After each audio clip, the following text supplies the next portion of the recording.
Good afternoon, everybody. I'm just really honored and pleased to be here today. I was really looking forward to today's conversation, so I hope everybody else looks like we got a very packed room, and I think we actually have a few extra tables in here, so that's fantastic. Our speaker today, David Lesch, is a professor of Middle East history in the Department of History at Trinity University here in San Antonio. He received his PhD in Middle East history from Harvard University. He is the author or editor of 12 books and overall well over 100 publications. His new edited volume, The Arab Spring, Change and Resistance in the Middle East, from Westview Press, was published this past November. He also has published numerous articles in leading journals, chapters in books, and essays in such noted publications as the New York Times, the Washington Post, the Financial Times, the Boston Globe, Foreign Policy, and CNN.com. Dr. Lesch has consistently met with and advised high-level officials in the United States, Europe, the Middle East, and the United Nations on diplomatic issues. He has frequently testified in front of Senate and House committees. He appears frequently on national and international television and radio programs such as CNN, PBS, NewsHour, MSNBC, CNBC, Fox News, Al Jazeera, NPR, and the BBC. And he has also appeared in documentaries for the History Channel, the BBC, and a frontline production on PBS. He is on a board of a number of organizations involved in Middle East affairs. As a senior advisor to the Abraham Path Initiative, Dr. Lesch has spearheaded attempts to establish the API in Syria and in Lebanon. The API is an ambitious multinational project sponsored by Harvard University to construct a touristic walking trail throughout the Middle East in order to enhance cross-cultural dialogue and understanding. He has also developed, organized, and become the team leader for the Harvard University, Trinity University Syria Research Project. Obstacles to a resolution of the Syrian conflict. Dr. Lesch will lead a team of researchers to meet with almost all the players to the conflict domestically, regionally, and internationally in an attempt to gather a database of information on why the crisis in Syria has lasted so long. It is hoped that this information will provide the necessary insights and knowledge of the dynamics of the conflict in order to formulate possible pathways towards conflict resolution. He lives in San Antonio with his wife, Judy, and his son, Michael, who's a senior at Rollins College in Florida. Please help me welcome Dr. Lesch.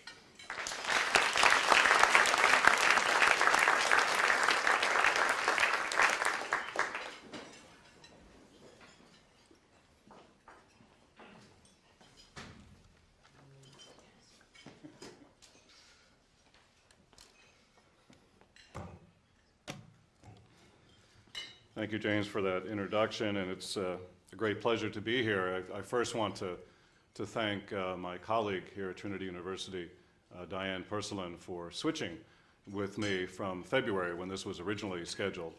I'm sure many of you enjoyed her wonderful talk, and I really appreciate her doing that on fairly short notice and allowing me to be with you here today.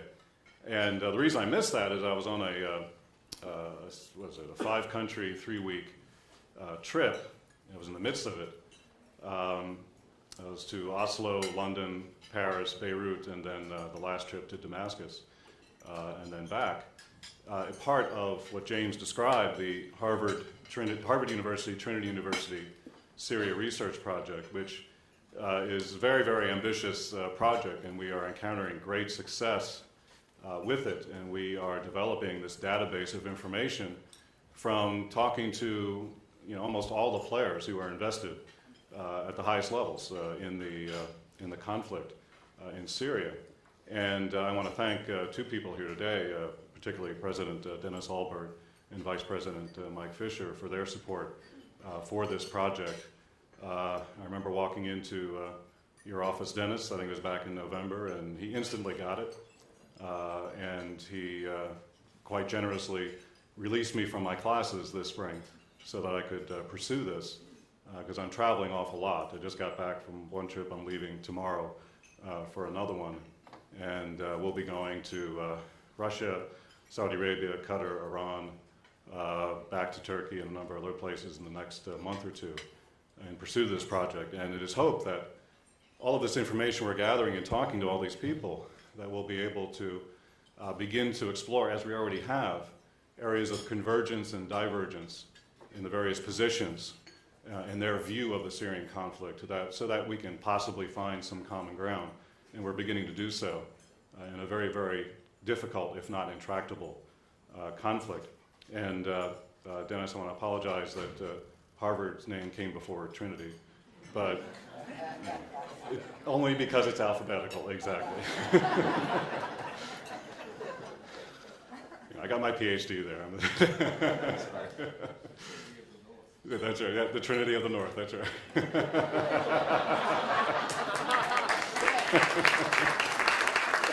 That was Dennis. Dennis said that, I didn't.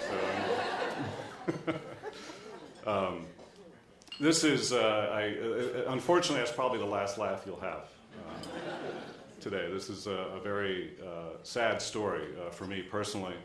For some of you, perhaps, I know Penelope, been to Syria. You know, I have, again, many friends in Syria on both sides of the conflict, some who have died, many who are, whose lives have been tremendously changed, not to even speak of the millions in this 22, 23 million person country that have been changed forever. Our first trip on this project, of which I just spoke, was to Turkey in December. And the project, by the way, is sponsored by Harvard and Trinity and Harvard, but it's funded by the Swiss government.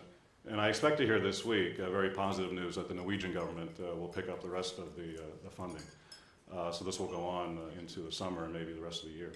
But our first trip was to Turkey, to Istanbul, and to a town of about 800,000, I guess not a town, a city called Gaziantep, about 20 miles north of the Syrian border. And we met with 27 leaders of the Syrian revolution from inside Syria. I mean, these are the guys that are fighting and dying. These were the military commanders, some religious leaders, some Salafists, some who've worked with the group that the US government has tabbed as a terrorist group, Jabhat al-Nusra. Incredible meetings. We had only expected to meet maybe 7 or 8, but we got great feedback from the first people we met, and everyone wanted to meet with us because they haven't been given the time of day by much of the international community, which keeps focusing on Syrian leaders in exile who haven't been in Syria for how many years, and many have agendas that replicate those of their foreign sponsors. But these are the guys inside the country, very much fragmented within, and just some remarkable stories. It took me 2 weeks to recover. Just thinking about it now, very emotional. And talking about how their lives have changed. One guy we met, rather remarkable individual. I mean, if he lives, he will be one of these future leaders of Syria. He will play a prominent role because he is so esteemed by his men. He leads about 3,000 fighters. And he came up to meet with us. And one of the questions, we have a set of questions we're asking all these people so we can compare and contrast their responses.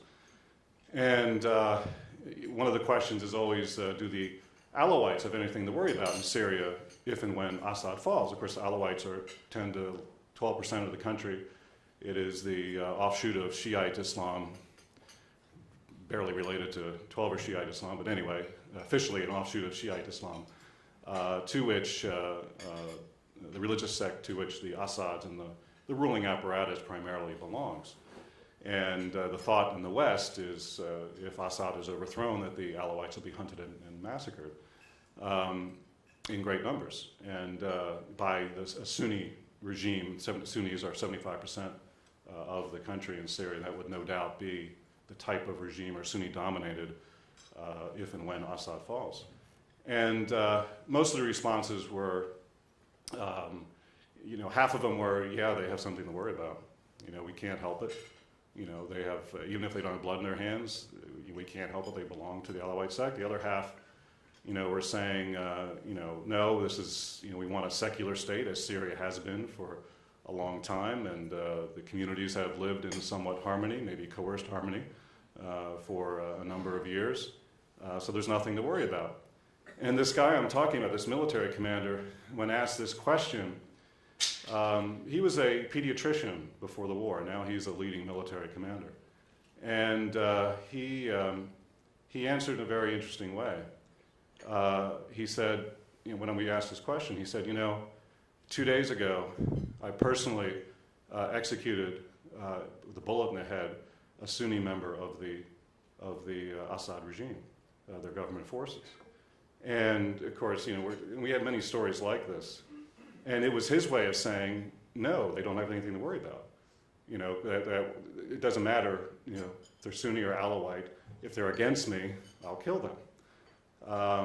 And again, he was a pediatrician before the war, and his life has been invariably changed in his outlook. Yet he is just a outstanding leader. I mean, despite this is the reality of what is Syria.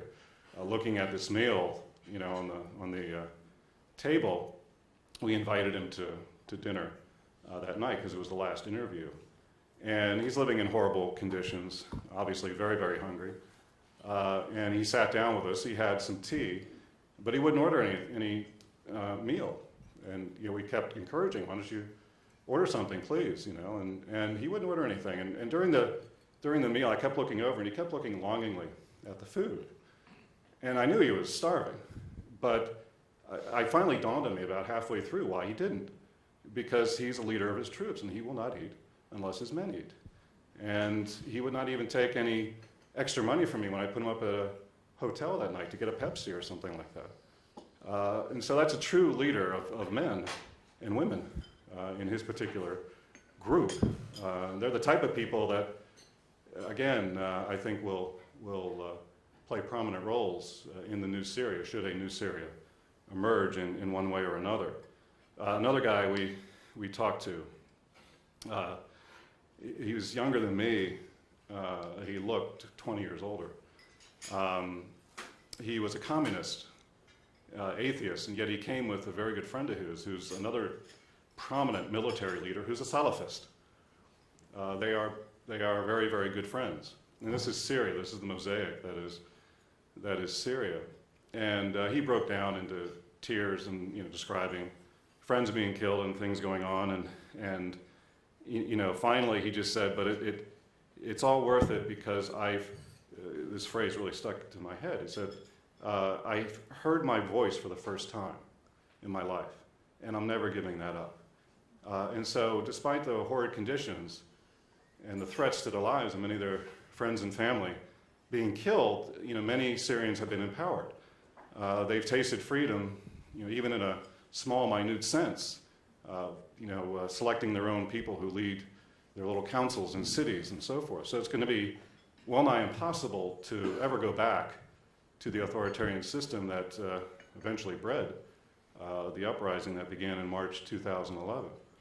And again, these are just these responses. Yet, as I said, I was in Damascus 3 weeks ago, which was very interesting. And I met with a leading government official, a number of them actually. And you know, this person is an old friend. I've met with this person numerous occasions, and this person described to me that you know, that this person's father had died during the uprising in Homs, which is north of Damascus, and this person could not go to the funeral because of the unrest. And then this person told me that I'm also targeted for assassination, and so I can't leave, you know, outside of here. And this person's someone I consider a friend. I've known for a number of years, and rose up to be one of the most powerful people in Syria, below that of President Bashar al-Assad. You know, why this person is still there? It's probably a mixed bag of maybe misguided loyalty, or you know, between a rock and a hard place. Probably a combination of both. But you know, this person sees the world very differently from Damascus. So, you know, on both sides, this has been traumatic, to say the least. And let's go back with President Bashar al-Assad, who I met on a regular basis between 2004 and 2009. And you know, at first, of course, he was seen to be the hope. He was even called the hope in Syria, that he would bring reform and change the system, and he was very popular for a good amount of time in Syria, and it was pretty genuine. Yet he's become, it seems, from the outside world, a prototypical Middle East tyrant. He unleashed the forces, his own forces, on his own population, and at the end of the day, he reminded many Syrians that he seemed to be more like his father, al-Asad, from whom he took the reins of power in 2000 after his father died, than the reformer that many people had expected and hoped for in the beginning. And much of the disappointment in Bashar al-Assad, particularly in the West, is based on what I call the conceptual paradigm gap between the Syrian leadership and much of what the rest of the world sees and views Syria. This is one of the things we're doing with this project. By talking to these people, we want to understand their own conceptual paradigm, how they see the Syrian conflict. Because for them, it's very real and it's right. It may be quite different from how many others see the conflict, but it's no less important to understand. And certainly in the West and in the United States, in my view, we really haven't made adequate attempts to do this over time, not just in the Syrian conflict. But it's this gap, I think, which has produced much of the disappointment in the Syrian leadership, in Bashar al-Assad. I remember the first time I met him in 2004, and after the pleasantries and after I explained what I was doing, I was writing a book on him in Syria called The New Line of Damascus, which came out in 2005. And we sat down and talked a little bit, and I said, Mr. President, one of the worst things you did upon coming to office in 2000 is that you let it be known that you liked Phil Collins' music, the rocker. That wasn't the last laugh. I got another laugh here. Of course, he looked at me and he said, "This is the guy we're giving access to?" He's asking me these stupid questions. And actually, he was pretty good with it. And he said, "Why?" And I said, "Because it fed this emerging profile in the West that you were this pro-West modernizing reformer who was a computer nerd," and he was. He liked modern photography. He liked the technological toys of the West. He spent 18 months studying an advanced degree in ophthalmology. He was a licensed ophthalmologist from Damascus University, but he spent 18 months in 1993 and 1994 in London getting an advanced degree in ophthalmology before he was called home when his older brother died in a car accident, and his older brother was being groomed to succeed the father, and Bashar then inherited that role. But what people failed to see at the time, I remember telling a lot of people, certainly in Washington and elsewhere, is that don't take this too far. He's a child of the Arab-Israeli conflict. He's a child of the superpower Cold War.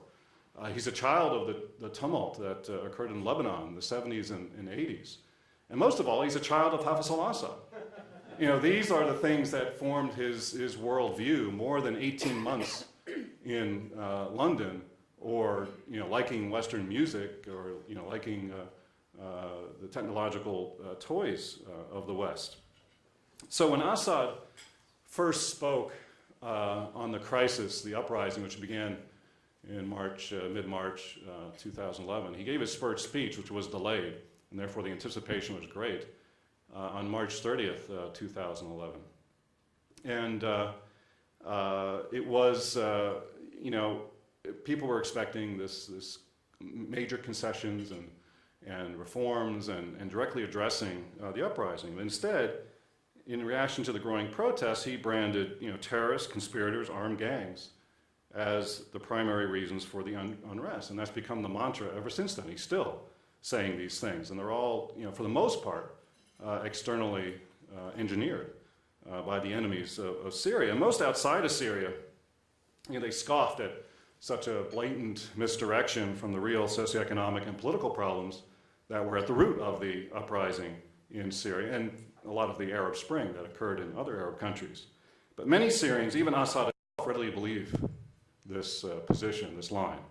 Their perception of the nature of threat is vastly different from what we see outside of Syria. Again, that different conceptual paradigm. Blame it on Syrian paranoia, and it's the leadership is incredibly paranoid in Syria. But blame it on that paranoia bred by imperialist conspiracies of the past, both real and imagined, the Arab-Israeli conflict, or blame it on regime brainwashing to consecrate the necessity for the security state. But it is in large measure a function of living in a dangerous neighborhood where real threats are indeed often just around the corner. And it is this conceptual gap that is at the root of the impasse between much of what the international community wants and demands of the Syrian regime and what Assad is actually doing or feels he should do to to end the violence against the protesters and enact far-reaching reform. I am sure that if I met with him today, and I was hoping to meet with him 3 weeks ago, he was in the office above me, but he was hosting some archbishops, and the people with whom I met said I could maybe meet him tomorrow morning, but I decided it probably was not best to stay in Damascus overnight at the time. And the two people who were with me were like, please, let's leave as soon as possible. But it would have been nice to see him face to face, because again, I hadn't seen him in, I guess, almost 4 years now.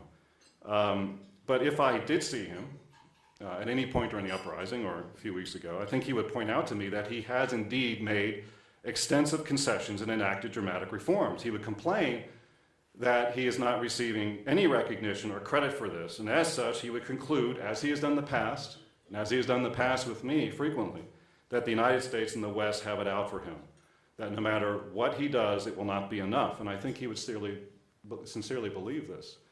And I think that's part of this conceptual gap that I'm talking about.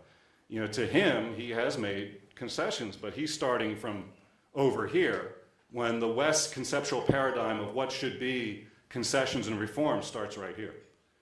And so to him, he's traveled a large distance, but for us in the West, he hasn't traveled nearly far enough because we want him to go over here.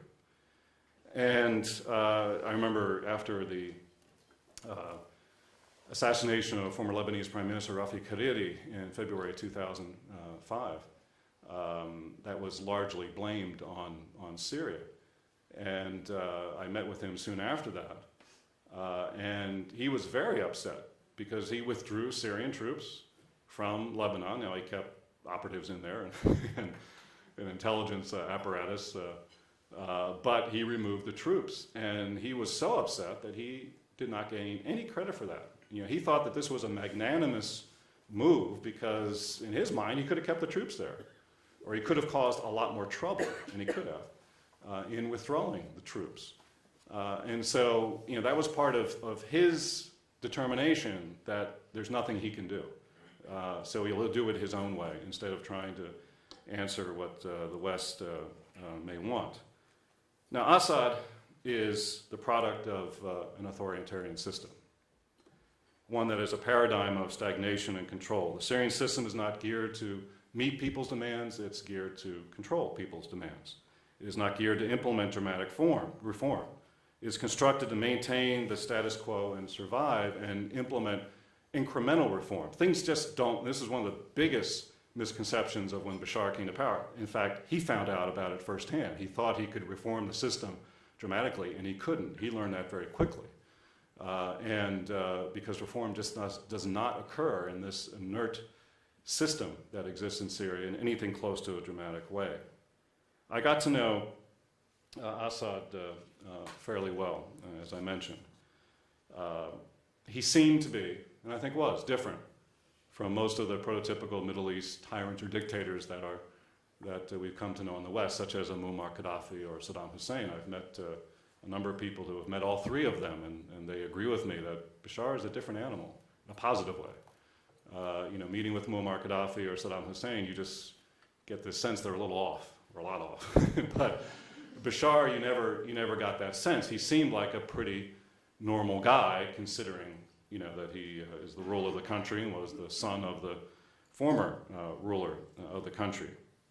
And it led many people, including me, in the beginning, to hope that he might be able to change the system incrementally. That Bashar was perceived by most who met him to be, again, this relatively normal person who then sanctioned this brutal crackdown of the uprising, perhaps says something about human behavior than anything else. I think it was the first book, Line of Damascus, I wrote about, and I've since commented on the fact, and it's been commented elsewhere, that, you know, his story reminds me of Michael Corleone in the Godfather 1 and Godfather 2 movies, and maybe not coincidentally, the Syrian ruling hierarchy is often described as a family mafia. As you know from the Godfather 1, Michael Corleone takes over, and he wanted to make the business legitimate. He was going to, you know, straighten out everything and not make it a crime-based organization and so forth. Yet in Godfather 2, of course, that's exactly what he does. Or he doesn't do that. He actually intensifies the criminal aspects of it and becomes, in many ways, even worse than his father. And some have, as I have, described Bashar in this way. I think initially he had good intentions in this sense, and for some time. And there were some interesting reforms that he put into place, particularly monetary reforms, administrative reforms, not political reforms. That was verboten. Some people disagree with me on this. Some people disagree wholeheartedly. I think he was evil from the very beginning. These usually people never been to Syria, certainly never met Assad, and have very little understanding of the Syrian system. So that's my way of saying I'm right and they're wrong. But there are many people. In fact, I just met with the Turkish ambassador to the UN in New York a couple days ago, and he was Turkish ambassador to Damascus 2004 to 2009, the same time period when I was meeting with Assad, and he met with him a number of times. Also met with him along with his foreign minister as Turkey was trying to get Assad to implement reforms during the early part of the uprising, and he agrees wholeheartedly. He said absolutely, he changed. I think with Bashar, he really did lose his way. The arrogance of authoritarianism will do that. Either he convinced himself or was convinced by the sycophants around him that his well-being was synonymous with the well-being of the country. And that what he was doing in terms of putting down the protests violently and not meeting the demands for change were both necessary and correct. And in a way, I saw this progression very closely and wrote about it and talked about it at the time, that he became much more comfortable with power. And that's not necessarily a bad thing, but if it's an authoritarian system and you're becoming more comfortable with power, you're becoming more comfortable with being an authoritarian leader, and he assimilated into the system.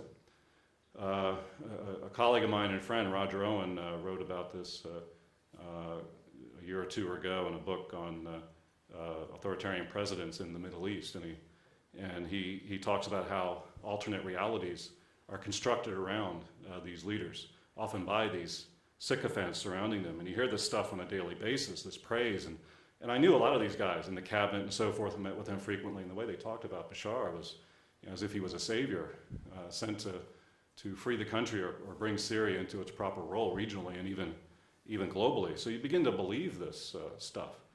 And it's only human nature. And I believe he developed as well a very strong sense of triumphalism, particularly after he survived the international onslaught following the assassination of Rafiq Hariri in 2005. The international community, led by the United States, really pressured him because they determined that Syria was, at least indirectly, if not directly, behind that. And many people were counting the days in the end of 2005 when Bashar would fall, but he survived that. And I remember seeing him on a couple occasions in 2006, and he was almost cocky and arrogant that he would survive the best shot the West could throw at him. And I think he'd really developed a strong sense that he could survive it again in the current situation, although it's fundamentally different than what existed in 2005. He survived, he was righteous, and it was his destiny to rule. And I think this plays a crucial part in his response to the uprising currently. And he believes what he's doing is not only just surviving, but saving the country. I really think he believes that, and many at the top believe they are saving the country, and that this is just another significant challenge. And even if it takes 10 years, their timeline is much longer than probably what we think in the West it should be. But if it takes a long time, and they're just sitting back, and the Syrians are used to this.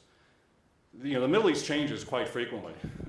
If this thing becomes routinized, and in some ways it already has, it recedes from the front page of the articles. And I've said, and I've written about in the book that's outside, the fall of the House of Assad, that it's been sort of, the regime has tried to calibrate the bloodletting, no significant massacres that would compel the international community to act.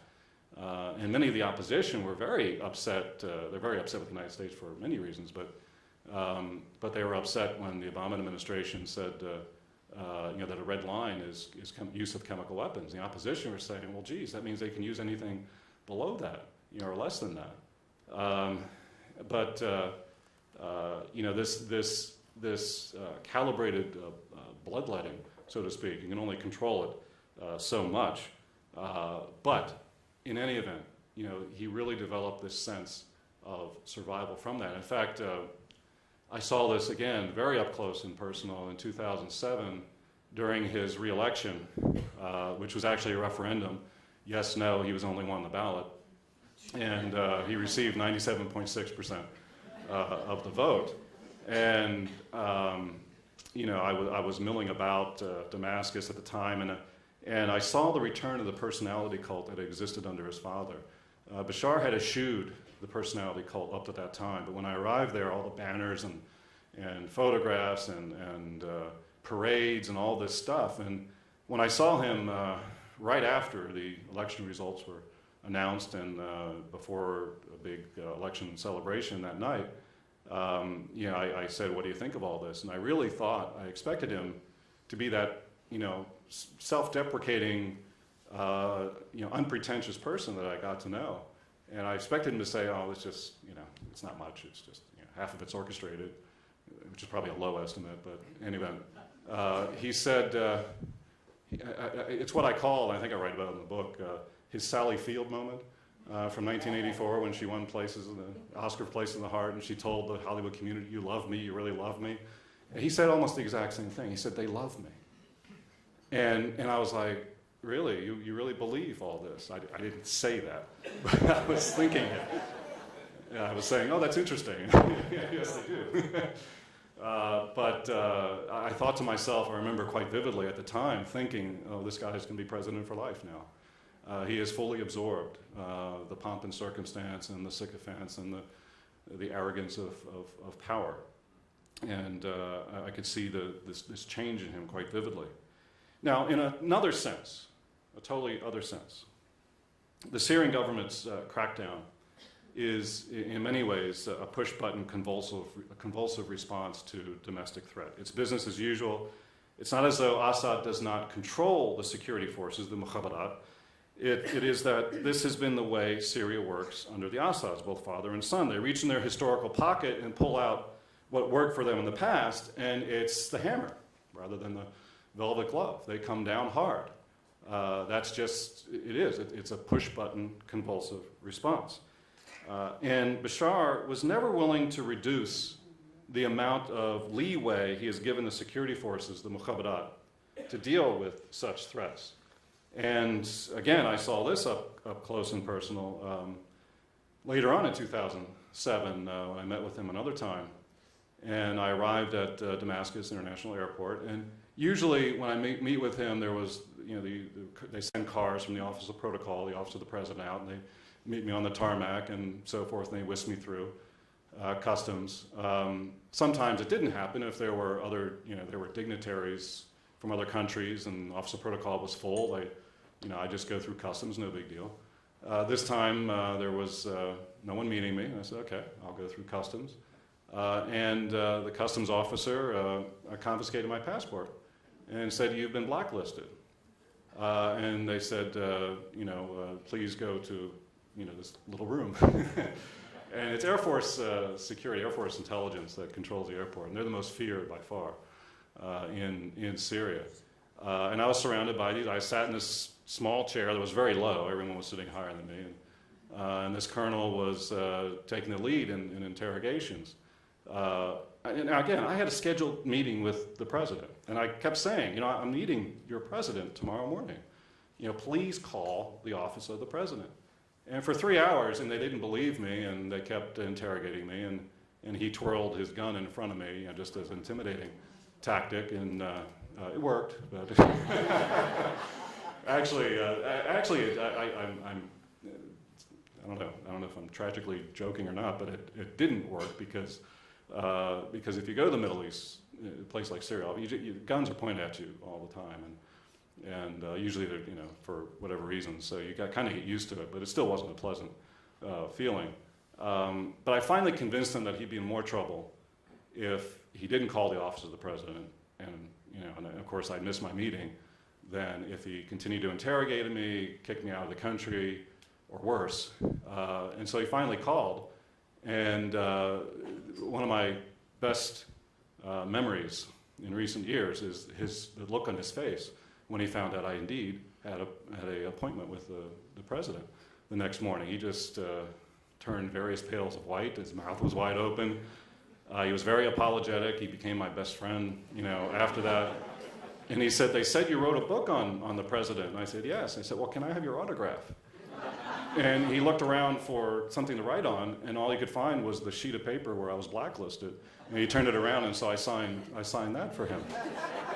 But this is, it's funny in retrospect, but this is a distinct example of how the left hand doesn't know what the right hand is doing in Syria with regard to security. I mean, here I was meeting with the president. I met with him frequently, and these guys didn't even know it. And they're Air Force security at the airport. Or they did know it, and because some of them did not like my access to President Assad, as I found out later on, as my wife can attest to. That's another couple of stories. But it was very, very, I think, emblematic of the problem. And so when I saw the president the next day, as he usually said, he said, "How was your trip?" And I said, "Well, other than the 3-hour interrogation, it was fine." And he was appalled. And what happened? What's this? And we got to talking about it. I said to him, "Mr. President, you've got to get control of these guys." And we had developed a relationship at that time where I could say something like this. "You've got to get control of these guys because they're going to come back and haunt you." And he agreed. He said, "I know they commit excesses. They overstep the line," which is minimizing the amount they step over the line. But he said that they're necessary. And his response to all this was always, "They're necessary because this is a dangerous neighborhood," which in part is true, but in part it's an excuse to maintain the security state. And of course, what happened, as many of us already know, is that the uprising in Syria began in March in Daraa, a town south of Damascus near the Jordanian border, when some children who had written graffiti on the wall were taken in by security and roughed up a bit and then were released. It was that arbitrary power that security has in Syria and that the president allowed them quite a bit of leeway. And of course he said this would never happen again. I was back in Syria in February in 2008, and again, I was blacklisted. In fact, I still think I am. That's a black hole that you never get out of, frankly. But fortunately, when I was taken to the little room, it was the same colonel, and he knew better this time. It was a nice laugh. We had some tea, and then I was on my way.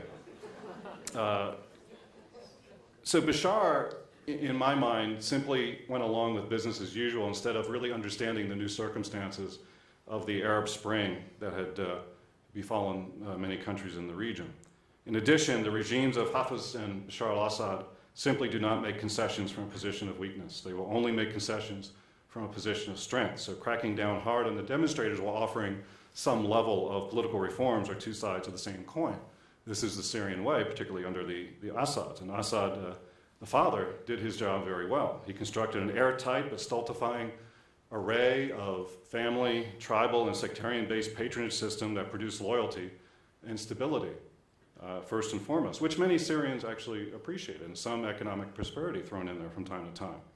However, a colleague of mine, a very astute Syrian observer who lived for many years in Damascus, wrote the following, and I think it's an accurate sort of summation of the regime and its view toward the Syrian population in general. He said, quote, "For the regime, its supporters and its allies, Syria's is an immature, if not disease-ridden society. They posit, with evidence both real and invented, and generally blown out of proportion, that Syrian society shows sectarian, fundamentalist, violent, and seditious proclivities that can be contained only by a ruthless power structure," unquote. And ultimately, despite attempts by many to convince him otherwise, Bashar and his cohorts could not trust anyone else having any sort of power in Syria. And his initial strategic vision for an internationally respected and integrated Syria became consumed by a Syrian paradigm of political survival. He was either unwilling or powerless to stop what in Syria is a reflexive response to perceived threat. He retrenched into a typically Syrian authoritarian mode of survival, an Alawite fortress to protect his sex hold on power. Many of us hoped that Assad would change the system. What seems to have happened is that the system changed him. Three, quickly before we get to Q&A, three scenarios I see happening as we move forward. And within each of these three are quite a number of different variations. One, and this is probably the most likely in my mind, and certainly in the near term, is what I have called the Lebanonization of Syria.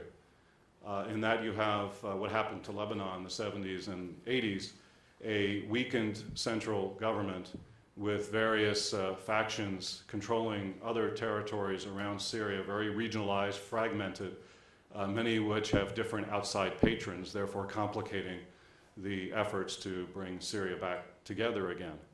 And you know, many have said that if only it could be the Lebanonization of Syria, because Lebanon was somewhat contained its tumult in the 70s and 80s. There was a gentleman's agreement between the Syrians and the Israelis not to go across various lines, and it kept it relatively contained. Syria probably would have no such luck. With Turkey to the north, Lebanon is already spilling into Lebanon, Iraq to the east, and of course Israel to the south. It likely would not be contained. A number of people now are saying what the future of Syria is not Lebanon, but Somalia, where you have, you know, a government that basically controls one city or a couple cities, and you know, 300 warlords throughout the rest of the country, and the total breakdown of Syria that will take at least a generation to fix. Another scenario, broad scenario, is that one side could win. You know, what is winning? As one opposition leader told me, if we win, the country's been destroyed. What do we win? But I don't see that happening, because the balance of forces are such that one side does not have the ability to land a knockout punch against the other. In fact, Bashar al-Assad kind of turned around the definition of winning in a recent interview he gave, or a talk he had with Lakhdar Brahimi, who's the UN Special Envoy to Syria. It's kind of a reference to, remember what Henry Kissinger said about the Vietnam War, or at least he's credited with saying this about the Vietnam War, that governments lose by not winning, and insurgencies win by not losing. And Bashar said to Brahimi that we'll win by not losing, but you're the government. You know, you're not the insurgency. But that's how, you know, far he has lowered the bar in terms of winning. So hanging on for the long term and wearing out the opposition, which they still think they can, is part of the plan from the Syrian side. And everybody in the West, almost everybody, has underestimated the resiliency and staying power of the regime, grossly underestimated. I don't know how many times I've been asked by major newspapers to give an advance obituary of Bashar al-Assad. And each time I say, no, it's not going to happen, you know, and it's been about 5 or 6 times. In fact, the day I went to Damascus, there was a headline in the International Herald Tribune that said, Damascus is under siege. And I said, well, I hope they're not right. And I went, and yeah, I mean, we heard some shelling and smoke in the distance and a lot of checkpoints and burnt out stuff, but I mean, it was okay going in and out. You know, the regime is not on its last legs at all. We were just talking here that maybe what really is threatening to the regime is their financial situation, the ability to pay public sector employees, the army, keep the military machine going. And no one really knows how much money they have. No one knows. And how long they can hold out in that sense. But it is that kind of financial horizon that may lead to this third scenario, and that is what everyone's hoping for right now is some sort of negotiated solution between the government, Syrian government, and the opposition forces. Easier said than done, because there have been some cracks on each side. Of course, one of the main problems is who's the opposition.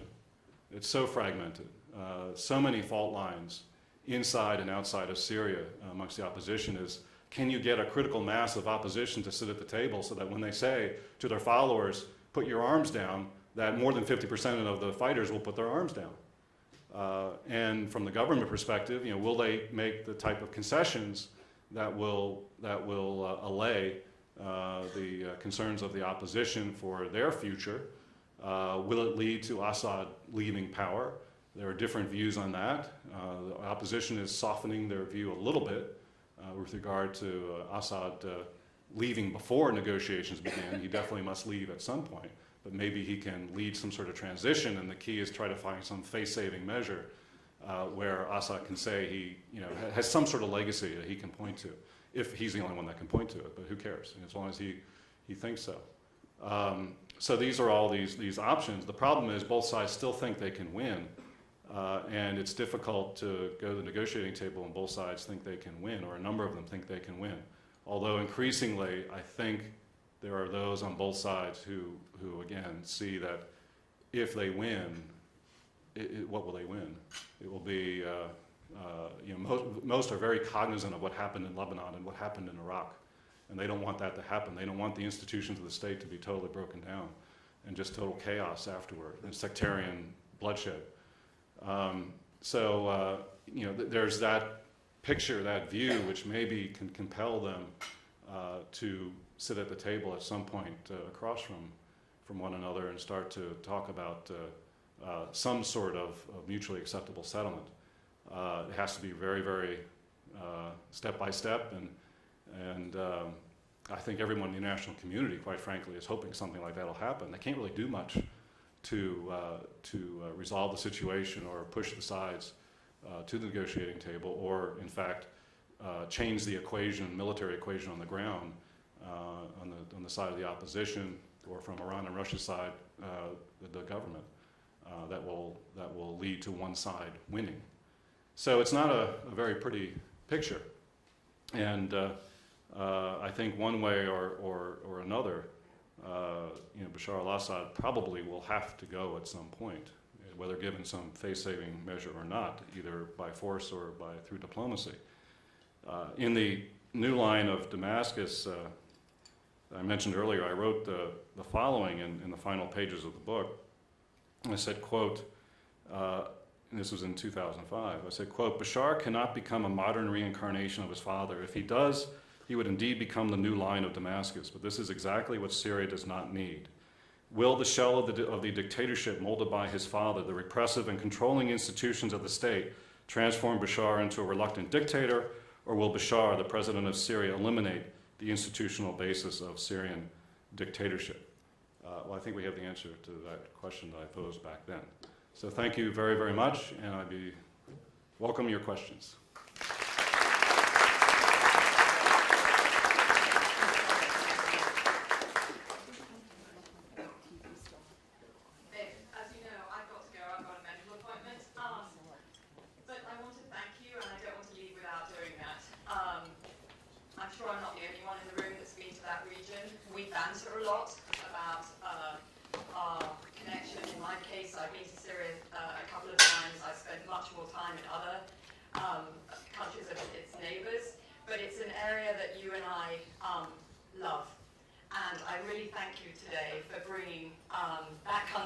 And its people to us here in San Antonio in such a vivid, compassionate, and in addition, interesting way. My question is, have you met with any women? There is a scholar that you may know working at George Mason, who's a friend of mine, has also worked on the Abraham Path Initiative, and she's increasingly interested in and has written about the transformational possibility of including women in conflict resolution in the Middle East. Mm-hmm. We hear that Bashar's wife has fled. We hear about a female sniper, I think it was in Aleppo. But are there any women in leadership, significant leadership positions in Syria at the moment? Have you met with any of them? And to what extent do you think, as I say, women could be part of the solution? Yeah, thank you for your kind words, Penelope. Good question. In the Syrian government, of course, the Syrian government under the Assads, and ever since the Ba'ath Party, which is a secular pseudo-socialist party which came to power in 1963, it has, in this mosaic, this sectarian mosaic, an ethnic mosaic that is Syria, it has really pushed the secular nature of the country, and in that, compared to most other countries in the Middle East, women have fared fairly well in Syria, although certainly not by what we consider to be Western standards.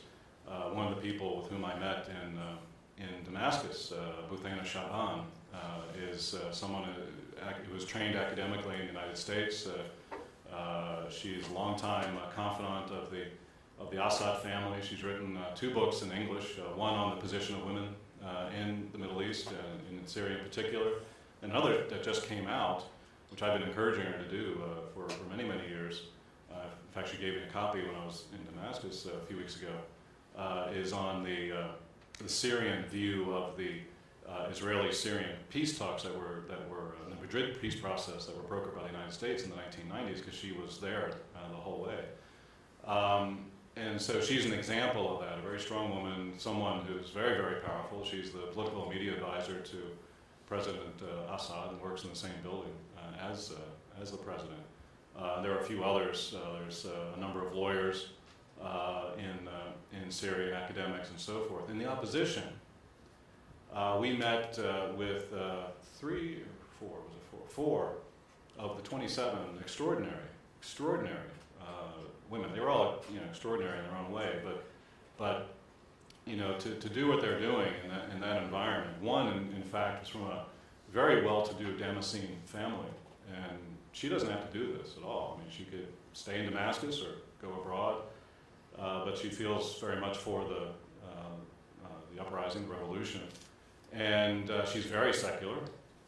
Yet she smuggles medicine and arms across the border, across various checkpoints, by dressing in the traditional shadura, in the veil and covered, so that she puts things underneath. And she says the guards won't, if you wear that, they won't, frisk you as much.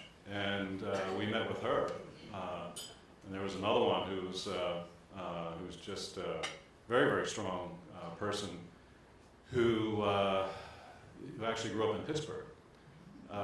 And she's from a Syrian family, and she had returned to Syria during I think in the 1990s or early 2000s, and she was a teacher, and she was criticizing some aspects of Syrian policy, and she got taken by the Mukhabarat, and I suspect probably did not have a very, very good experience in prison.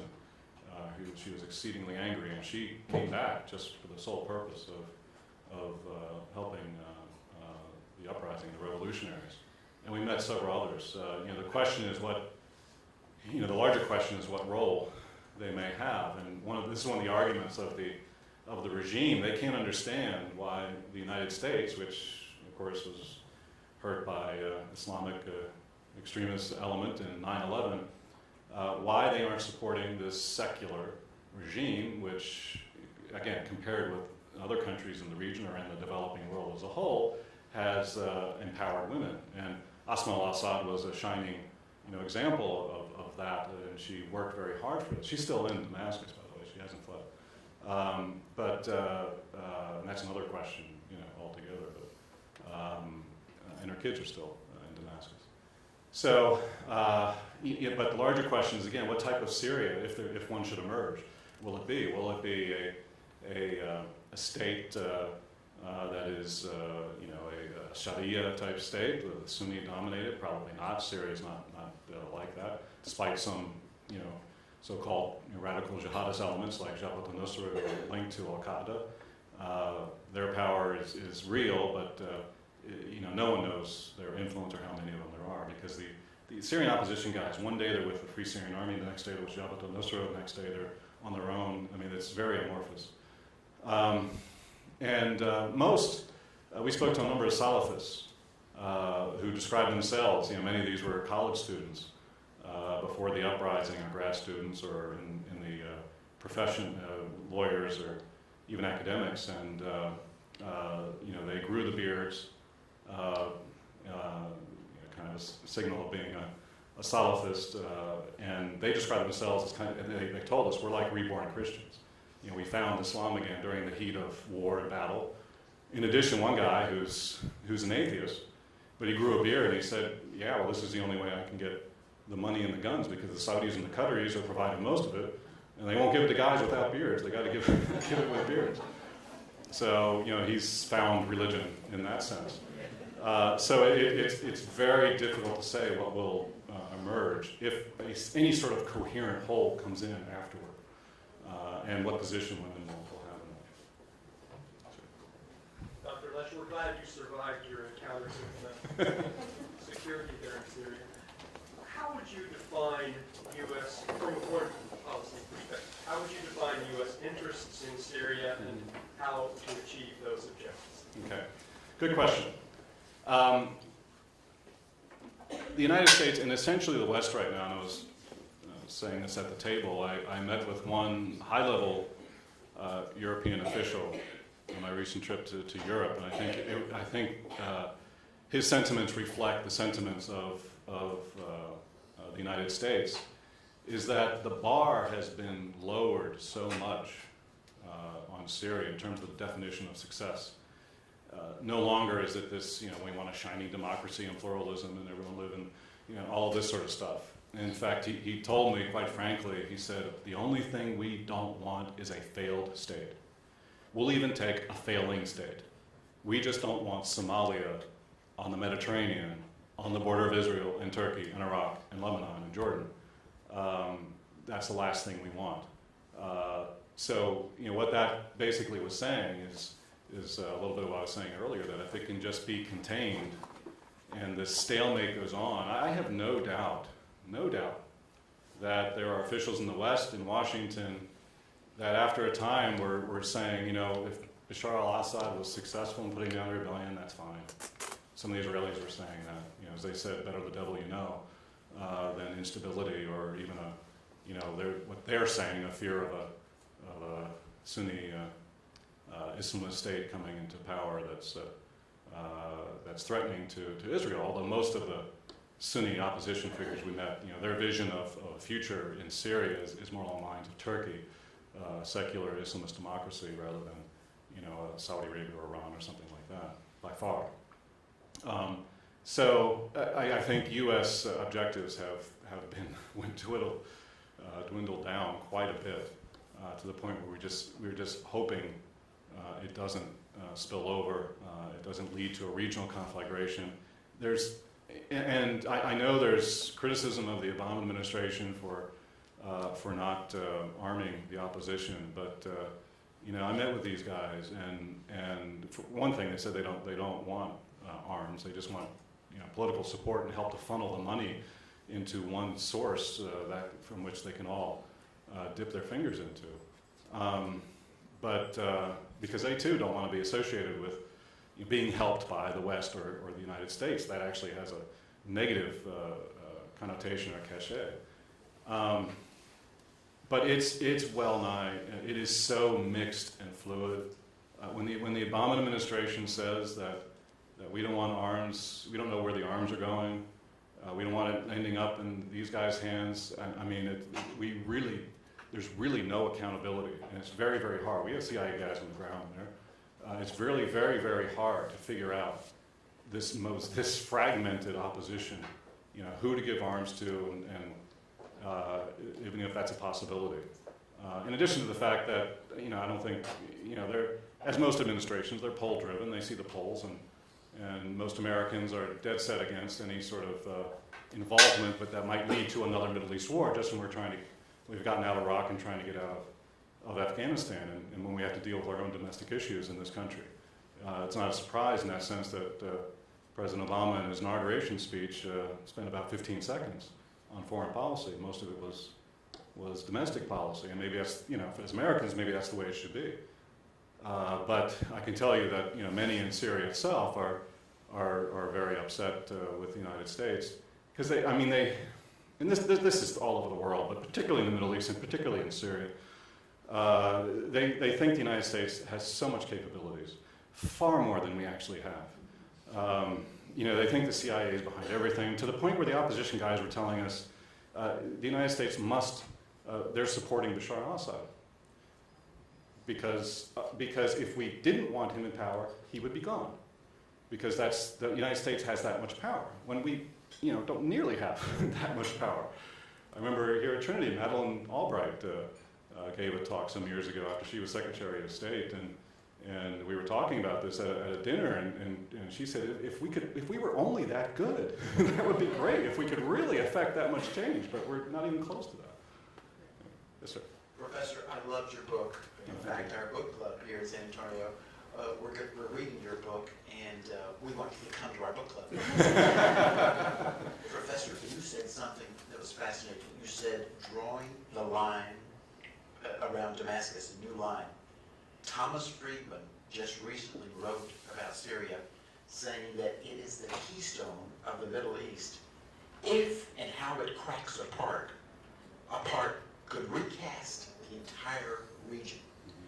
His concern is if Assad is toppled and you have state collapse, Syria's civil war could go regional and challenge all the borders previously drawn by the Brits and by the French.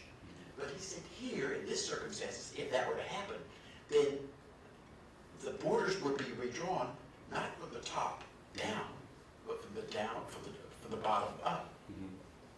What's your assessment of Thomas Friedman and his analysis? I know Tom pretty well, and he exaggerates quite a bit for purposes of readership, but he is very colorful. But I think there's an element of truth in what he wrote. That's the doomsday scenario. I mean, that is absolutely the doomsday scenario, which a lot of people have thought of. That and already, and part of this is that the situation in Syria has become a proxy war between Iran and Saudi Arabia and Qatar. Saudi Arabia and Qatar on the one side supporting the Sunni-led opposition, and don't mistake anything, the opposition is almost 100% Sunni. They'll throw out a guy, an Alawite or a Christian, out there, Christians who are about 10-12% of the country as well, just to say that we're mixed, but none of the leadership or anybody of note is non-Sunni. And then, of course, Iran being a Shiite country and long having an alliance with Syria since 1979, and of course Syria being the conduit for Iranian arms and finance and influence through to Hezbollah, the Shiite Islamist group in Lebanon, who's the most powerful single group in Lebanon. This has become a proxy war battleground that has made it that much more difficult to resolve this diplomatically. Because you have all of these interests, and a number of the opposition leaders with whom we met from inside Syria, they don't like the fact that there are these countries on the outside playing this diplomatic game inside Syria at all. They realize that they have to take arms and finance from a country like Saudi Arabia and Qatar, but they do not have the wool pulled over their eyes that they want a certain type of state. They will support certain types of groups. At the end of the day, they want to be able to have a country of their own and not influenced by all of these outside powers. They have a very dim view of the Syrian coalition that's led by Muaz al-Khatib, who in fact members of my team are meeting in Cairo next week. And he and that group have been the latest anointed lead Syrian opposition group by most of the Western powers. So I don't know, it's like the third or fourth version of this. And many of the opposition leaders from inside Syria, they have total disdain for them because many of them haven't been in the country. They're not in the ground fighting, as they say. They're having, enjoying their hotels and the luxury hotels in Doha and Qatar and elsewhere. And therefore really have no legitimacy. So there's a real fault line, as it usually is, in these types of conflicts between those who are fighting in the inside and have stayed in the inside and the external exiles. All of that has just exacerbated the regional situation. I don't think it will get as bad as Tom Friedman, but there is a possibility. I think the Russians and the U.S. are working more now, especially with Secretary of State Kerry now, in trying to resolve the situation in Syria diplomatically. They have a ways to go, but some common ground has been found. On the other hand, the extent to which they can influence something. I mean, if the Russians, frankly, if Vladimir Putin said, okay, I'm washing my hands of Assad, He has to go. I'm going to support a UN Security Council resolution authorizing more aid, to the Syrian opposition and so forth. Assad would just, give him the finger and would just stay, because Iran has a real influence with Assad, not the Russians. Any other questions? Comments? Okay, great. Well, thank you very much. I appreciate it.